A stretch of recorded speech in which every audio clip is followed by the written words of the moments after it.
Welcome to this class this morning. So we're going to deal with the church turned inside out. You should have a handout at the table. I do have some extras. If you're any interest in previous outlines and that, there are extras up here on the table, and you're welcome to take whatever you think might be helpful to you. So last weekend, as I mentioned in church, I was at Zoar Lutheran Church in Perrysburg, Ohio.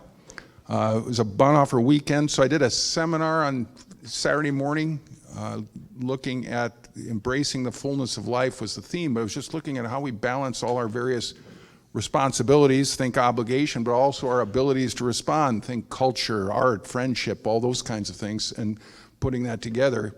This started 2 years ago when the musician from that congregation called me up, and he wanted to organize this event with Bonhoeffer, but also music, and he had read that Bonhoeffer was very interested in music. So that's how it started, but how life goes. Then the pandemic heated up, or is that the word?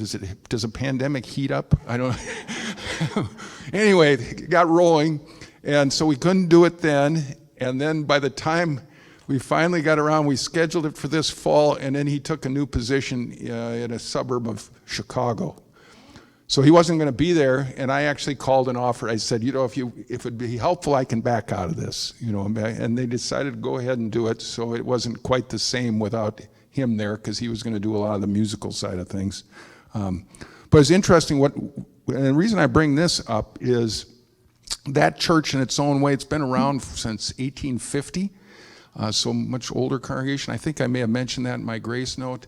But in terms of the pandemic, in many ways they were dealing with some of the same issues that we've had to struggle with. And so a lot of churches across the country have just had to, how do we go about being the church? I actually think this was not written with pandemic in mind in the outline or the presentation today, but what does it mean to be a church? Because in a pandemic, there's a tendency to you can turn in on yourself, both in our own lives. We had to, for safety reasons even, we were encouraged to do that. But the church has always been more the church, I think, historically, when it's not just turned in on itself, and especially when congregations don't get turned in on themselves.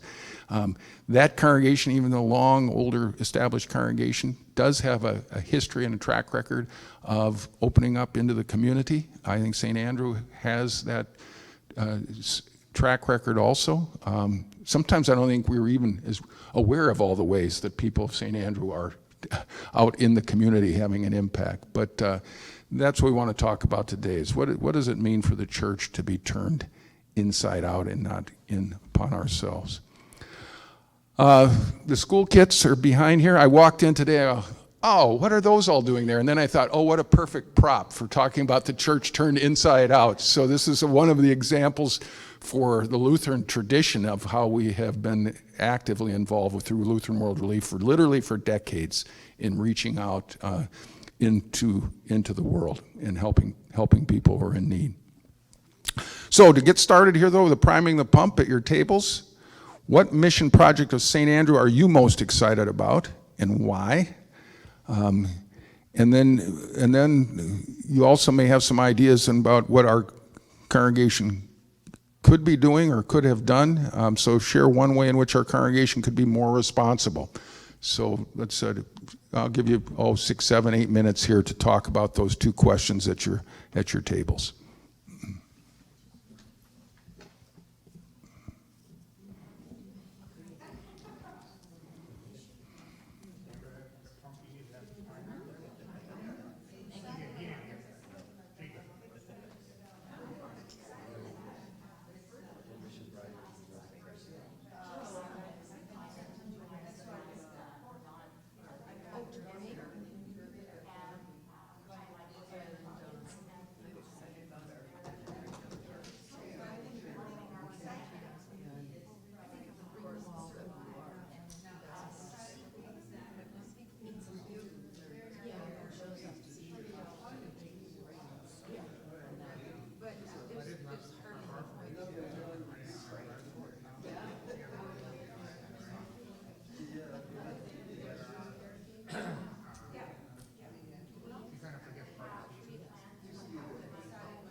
Give you another minute or two.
Right.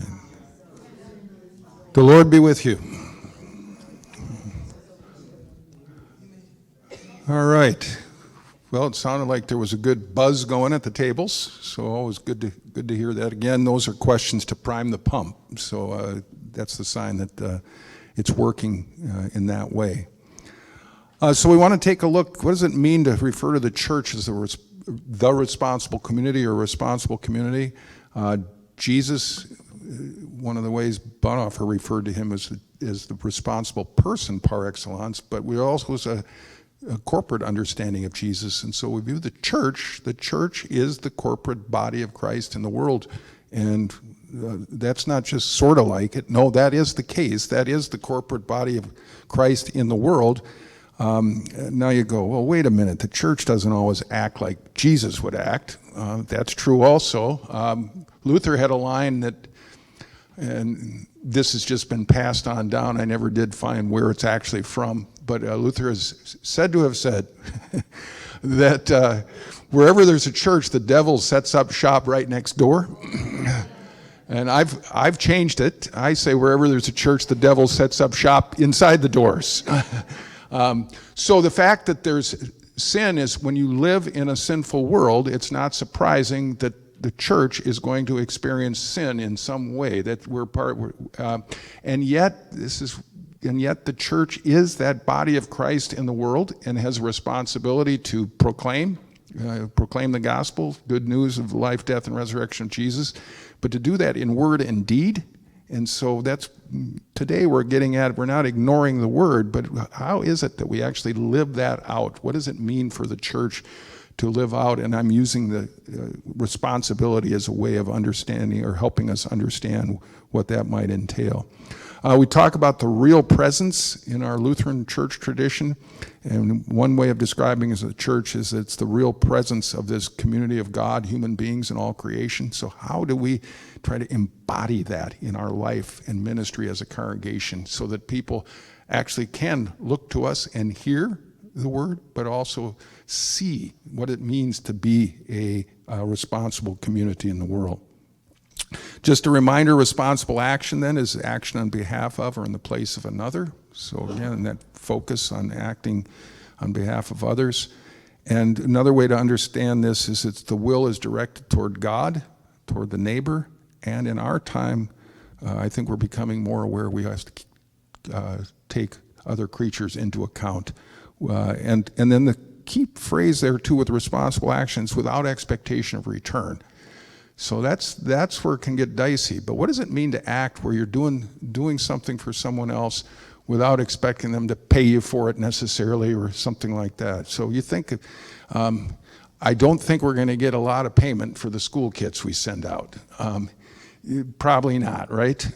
So you might payment, any reward in that sense comes from a sense of feeling fulfilled because we're doing what we're called to do, something along those lines, I think would be where the fulfillment comes in. We do kind of get payment though, although we don't know it. Yeah. But if the kids go to school and they get, and they go on to school and they become somebody, Yeah. they are paying us back. We just don't. so it's part, because they're not just objects of our concern, is what I hear, but they're actually involved in this process too of being responsible and then using the education they get and so on. So thanks, good point, Pam. In terms of God-given responsibility, so two ways to understand the church. In one sense, we're an instrument because we're proclaiming in word and deed God's reconciliation with the world in Jesus Christ. So that's what we proclaim. We're an instrument of that. At the same time, when we actually embody and live out what it means to be a responsible community, it's like that's a goal also. So we can help make visible what God's intentions are. Maybe not perfectly, but we can at least make it visible. Now, we're going to distinguish between an ordinary times and extraordinary times. So in an ordinary situation, I'm going to read this classic text from Romans 13. Let every person be subject to the governing authorities, for there is no authority except from God, and those authorities that exist have been instituted by God. Therefore, whoever resists authority resists what God has appointed, and those who resist will incur judgment. For rulers are not a terror to good conduct, but to bad. Do you wish to have no fear of the authority? Then do what is good, and you will receive its approval, for it is God's servant for your good. But if you do what is wrong, you should be afraid, for the authority does not bear the sword in vain. It is the servant of God to execute wrath on the wrongdoer. Therefore, one must be subject not only because of wrath, but also because of conscience. For the same reason, you also pay taxes, for the authorities are God's servants, busy with this very thing. Pay to all what is due them, taxes to whom taxes are due, revenue to whom revenue is due, respect to whom respect is due, honor to whom honor is due. So this is part of our Lutheran tradition, is that we have respect for those who are in positions of political authority, and we're respectful toward them and so on. Now that's great in ordinary times, but what do you do if a ruler turns out to be someone like Adolf Hitler? And one of the difficulties in that context is there were so many Lutherans out of that tradition still operating and saying, well, we've got to listen to Adolf Hitler because God put him there in authority, and so we need to listen to him. And so then you did have some people that realized, wait a minute, what's going on here? But unfortunately, there was not necessarily a strong enough group to really stop Hitler, and you can see the kind of the destructive consequences from someone like that. It gets tricky then too in our context, because you'd say, well, yes, we are to take respect and listen to those in authority, both law enforcement and legislators and so on. But what do you do when you get somebody in power who is not worried about being responsible? Let's just put it that way. That's where it gets more challenging for us. So in ordinary times, that works well, and you want good. Lutherans have been proponents of law and order, and in our lives, we need law and order. And for Luther, it was important. If you don't have law and order, it's going to be chaotic, and it'll be very difficult then for the church to function and do what it's called to do in terms of just being the church and holding worship and that kind of thing. So, but in ordinary times, that's the way we operate. But there are times, then extraordinary times too. So let me just make a few more comments then about the ordinary situation. In that case, the church is recognized by the government, and in our context, we'd say communities of faith, because it's not just the church. There weren't like in Germany, for example, it was the Catholic Church and the Protestant churches was the bulk of the population. So it's a little different context than ours that we have here. But religious communities are recognized by the government and allowed to do their work as religious communities of faith. Notice this. This is a striking insight, I think, and one that I picked up from Bonhoeffer. The goal is not for us to establish a Christian government or a Christian economy, but our goal is to have a responsible government and a responsible economy. And notice what's going on with like the Christian nationalism movement. There the goal is to establish a Christian nation. At least that's the purported goal. what's lifted up. And that is a dangerous proposition when you start thinking that somehow we're going to make the whole nation Christian. In ordinary circumstances, the church needs to, or sin needs to be identified and named. So yes, we respect the authorities, but if we see someone in authority, let's just say lying through their teeth would be one example, or if we see those in authority not taking care of people who are poor. So the way our system is set up, if there are children going hungry in the wealthiest nation in the world, I would hope the church would speak up and say something about that. So even in an ordinary situation, we can hold political leaders and ourselves accountable for that. That's part of the church's, but we still have a basic respect for the leaders that we have and for what's going on. It's important not to co-opt the responsibility of government, for a community of faith to take over, but at the same time, we don't underestimate our power to act responsibly.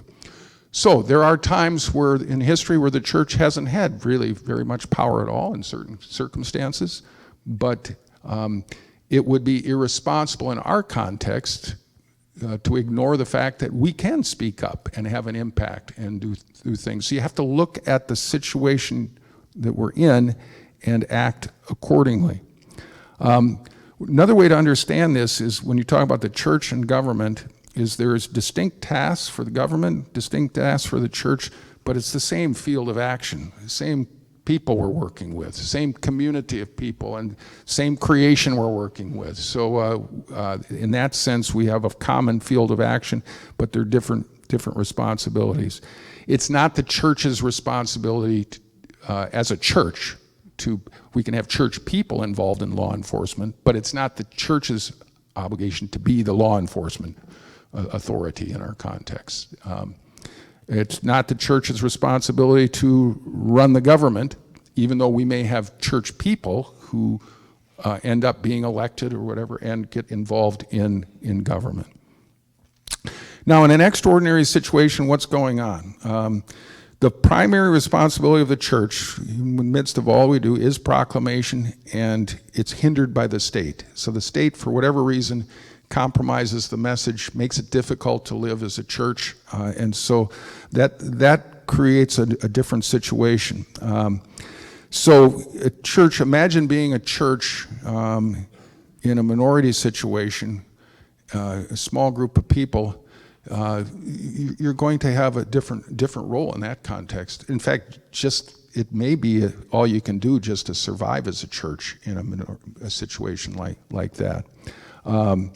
And you may not have, the church may not be directly responsible for any of the wrongdoings in the society. It may be a small group. So I'm going to talk in a minute about the catacombs. Kyler and his wife were in Italy this August and visited the catacombs. I did when I was right out of high school. Got to spend a few weeks with a family in Austria, and I went with him down to Rome. And here I'm just, fresh out of high school, and St. Peter's Basilica was amazing, big structure in that.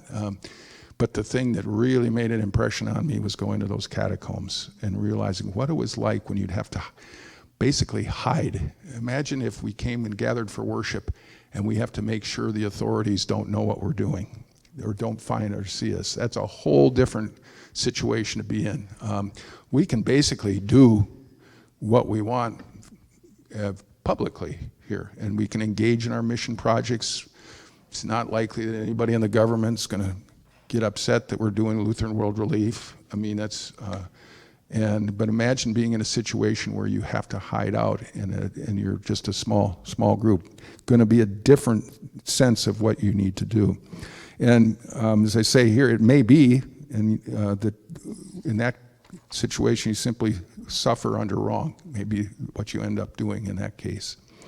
Now, where the church gets co-opted by the state, that's another difficult situation. So this is where I mentioned the confessing church. In Germany, the confessing church was concerned because the Nazis, about the inroads of the Nazis into the life and ministry of the church. Now, we talk about separation of church and state in this country, but the fact is, for example, we get tax breaks from the state. So we're not separated. The question is how do you handle the relationship is the question here. But I think we would be upset if somebody from the government checked in every Sunday, said, I'd like a copy of the sermon, and they're going to review sermons for us and make sure that they're okay. Or we want to check out the prayers and who you're praying for. And in fact, we would like to say, you need a new pastor? We'd like to be involved in who the next pastor is of this congregation. I think we would just say, wait a minute, that's not the role of government to come in and intrude into the life of a congregation in that way. And this is where the Confessing Church took a stand against Hitler and the Nazis, because they were making too many inroads into the life of the church with some support. There was a group called the German Christians that was a form of what you talk about. It was a form of Christian nationalism is what it was, but a form in that country where they were very supportive of this. And it's kind of like, Nazism and Christianity are going to work hand in hand together. Civil religion is kind of, in our culture, sometimes that's a form of that, different kind of form, but where you have, this sense which all works together. Just being a patriot and being a Christian is all one. Well, it's not that simple for us, especially in difficult times. And even the church and the catacombs, though. So even if you're in a minority situation, you're still part of the universal mission of the church. Yes, you may not have a major impact on how the political sphere is influenced and structured. You may not, we're used to being citizens where we can at least vote. When if you're in the they weren't voting about who could be the emperor back then. That was not what was going on there. So it was a different context, but you're part of that universal church, even when you're in a minority situation. In terms of genuine responsibility then. So the key thing for the church, it's not a matter of purity, but of love for imperfect persons in an imperfect world. And I love this verse from Romans 5:8. While we were yet sinners, Christ died for us. So God didn't wait for us to all get our acts together and then send Jesus to die for us. Jesus died for us when we didn't have our acts together. But if the church is going to do its work, we're going to be dealing with imperfect people in an imperfect world. And so to expect perfection is going to make it very difficult for us to do anything responsible in the world. We have to be willing to, sometimes you end up working with people that you're maybe kind of amazed that you're working with them. So it's not a matter of purity or perfection. The height of irresponsibility then would be to withdraw from or stay clear of this imperfect passing world where the church turns in on itself. Well, we don't want to get our hands dirty. We don't want to have to, I can tell you that Lutheran World Relief does great work around the world, but I suspect there's some times where some things that from Lutheran World Relief were supposed to go here, but they got redirected, by someone. So most of it may end up where we hope to, helping people that need to have it, but we're probably not perfect at that. Give you an example. When I was in McMinnville, we had a ministerial association. We'd meet once a month, had the whole spectrum, from the most conservative to the most liberal. We had Catholic priests there, Nazarene pastors, the whole spectrum there. And we would just meet once a month for lunch, and whoever the host pastor was would do a prayer. As long as we stuck to that, we were in pretty good shape. But the one thing we did to help out in the community was contribute to a fund so that people passing through town that needed a place to stay overnight, transients, could do that. And they would go to the police station, and the police would give them a voucher, and they would go to a hotel there, and then our treasurer from the Ministerial Association would reimburse the police department for that. So it was going along fine, and then we found out that one couple who were not married had made use of the Ministerial Association's generosity, and we put them up for the night, for them to have a night in a hotel together, even though they were not married. So this is back in the 90s. The poor Nazarene pastors, when their people found out that they had helped a couple shack up for the night, they were, they just said, we can't be part of this. And so they didn't want the police to be the department, to be the people figuring out who to help anymore. Now, what do you think the Lutheran pastor and maybe the Episcopal pastor doing when they heard this? What was my response, do you think? You kind of chuckle and said, well, at least most of them were helping. You see, that it was because if you're going to do something like that, you're just going to miss sometimes. And we also said, we had no confidence that a bunch of preachers were going to do a better job of discerning which transients we should put up for the night and which we should not. We thought the police actually were probably pretty good at this, figuring it out. So, but notice for them, and this was a real concern for these pastors because they wanted the support of their congregation, but they had to take that seriously because there was more of a focus on maintaining purity. When we're trying to do good things in the world, you want to make sure that they really are what you intend. Well, yeah, we share that, but we're not surprised if maybe 85% of what we do ends up doing what we hope it'll do. We're not quite as, not perfect. So you know what I'm getting at there. And part of that is just recognizing that we too are not, the church that we're part of, and we as followers of Jesus are not perfect. And so who are we to expect that kind of perfection when we do things in the world and of others? So my last line in that section, number 6, on genuine responsibility, there are no perfect churches, just more or less responsible. So our goal is to be responsible, but certainly achieving perfection is not something we are going to achieve. Just a little few words about freedom. It's given in the responsibility to God and the others. So the church is free in as much as it fulfills its God-given responsibility. The church has no special access to certain knowledge of right and wrong, and action's not good just because the church engages in it. So, just because, that's why being a Christian doesn't automatically make us political experts or economic experts. Christians need education and so on, just like anybody else, in order to fulfill those kinds of responsibilities.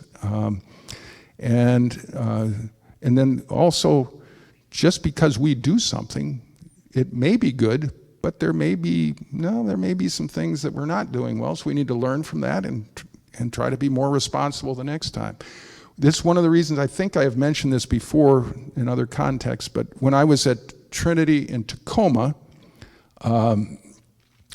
we had an amazing food bank. I mean, St. Matthew has a food bank. Well, we were a larger church, and we were the host for a food bank up there for 3 different zip codes. And it was a great food bank. People contributed to it, volunteered, very much like the St. Matthew one. So it was a good thing. People were very supportive of that. When you'd start talking about going down to, there would be Olympia, here would be Salem, going down to Olympia to be involved in advocacy for some piece of legislation that might help poor people or some group of people, that they're more uncertain of, because it was, that stuff tends not to be as clear when you work on it. The legislation's hard to hammer out and get right. And just the fact, just because we show up and we're Christians that isn't enough in and of itself for them to say, okay, we'll do whatever you want. You have to hammer that out in the political realm and figure out, what is the most responsible thing to do. And you may have people that just don't agree with some of our values even. So how do you work in that context? That's hard work. And just because we're involved with it doesn't automatically make it good. Just in terms of the view of the future, blind faith is irresponsible. We do believe the future is ultimately in God's hands, and we participate in shaping the future by being and acting responsibly in a given time and place. So these things that we're involved in, seeking to be responsible, we are participating in what God is up to in the world. And then if we're doing something we find out, no, that's not helping, well, then we learn from that and adjust what we're doing. There's two extremes in the relationship of the church to the world. The radical is where the church takes no responsibility for the evil world. That's certainly not St. Andrew's posture, is to take no responsibility for the world. Again, in an attempt maybe to try to keep our hands clean or something like that. But there's also another relationship we might call the compromise, where it's not just that we don't take responsibility because it's an evil world. We just let the world go about its business, and we really just don't care all that much, and we just do our thing. There are a lot of congregations that have tended to go that direction, is the truth of the matter, where you just kind of let the world go about its business. We're not going to worry about it, and in a sense, then we've compromised with the world. So the church is actively involved in the world, serving the world till the end of time. So we are in a servant posture with the world as a church. And then just a few final comments here, and then we can open it up and talk. So our understanding of the church is firmly rooted in God's self-revelation in Jesus Christ. So we're doing this with our eyes on Jesus. The church exists for the sake of the world, and our identity and mission is defined by our responsibility for the world, and it's not an option for us to withdraw or isolate from the world. And then at our best, we combine ethical humility with ethical boldness. So we're not afraid to act and speak out, but we do that with some sense of humility, knowing our limitations as human beings and as a human community. So we're never in a position to pronounce ultimate judgment on the world. We can critique or call into question things that are going on, but we realize only God can provide the ultimate judgment. At the same time, the church needs to be relentless in fulfilling its God-given responsibility. It's who we are. It's who we are in carrying out our identity and mission. So let me open any comments, questions, things you want to follow up on. And I think we're going to try to get this, as long as you're willing, to go on. Well, I'm going to diverge a little bit. I've been following what's been going on in Iran and how the religion has gotten to the point where they are the government. And the rules that they put out there, from my pea brain, I don't see why if a woman doesn't cover her hair, somehow that's sinful and detrimental to everybody else. How many people have died already because of that, protesting the government, or if you will, protesting the religion that's taken over the government? And I don't want to see something like that happen in the United States. We have a much more diverse base of religious groups, so that's less likely than in a country where most people are Muslim. That's a different situation, but it's scary when you see what's happening there and saying, how is that doing what God, if you're of the Muslim faith or Jewish faith or Christian faith, seems to be contrary to what God would want. Yeah. No, that's very helpful, Dan. The classic term, if you want a word for that, is it's a theocracy, where but what we're really talking about, a theocracy, is spiritual leaders are running the government and the society, and that's what's going on there. And that means there's just a lack of humility amongst the leaders there. The most extreme leaders just have no humility, and they don't see the limitations. They're so confident that because of their spiritual leadership that they know what's best, and that's example what I'm saying. I mean, I think that let's see, evangelical Lutheran pastors with PhDs should run the government. See, you all laughed. That's a sign. We'd go, wait a minute. No, you want somebody, people, or like economics too. I'd like to know somebody that knows something about economics. Now, I might be able to have a conversation, add something to the mix, But that's just because I'm a pastor or I have a PhD in theology doesn't mean you want to just trust me to run the whole society. Couldn't be involved. South Africa was very interesting because they had religious leaders were in part of the situation, but they weren't running the country, so to speak, by the in and of themselves. No, helpful comment. And it's sad what's going on there. It does seem, just on the common sense level, should you lose your life because you won't wear this or you're wearing the wrong this? That just doesn't seem right, does it? Other comments or questions? Yep. Now, Paul wrote Romans, right? I wonder what he was thinking about the state when he was executed by the state. Well, I don't know exactly, but that was and he did. I think he recognized that in that culture he may get he wasn't surprised to be persecuted. We even get some of that from Philippians and that. But and why was the state so afraid of him? But notice what's really going on there is there's the fear of people having ultimate loyalties that are not with the political leader. We've tried to build a system in which we don't, I bet you, like Joe Biden, okay, he's the president, you respect his office, his position as the president, but now I want you all to give absolute allegiance to Joe Biden. We would just chuckle about that, right? You're not going to give absolute allegiance to Joe Biden, and Joe Biden would chuckle about that too. He'd be lost if people had absolute allegiance to him. Interesting enough, President Trump cultivated that with certain people. That kind of absolute allegiance. Are you with me or not? That's the key question for someone like President Trump. Are you with me or not? We need to recognize the danger whenever you have that kind of ultimate authority.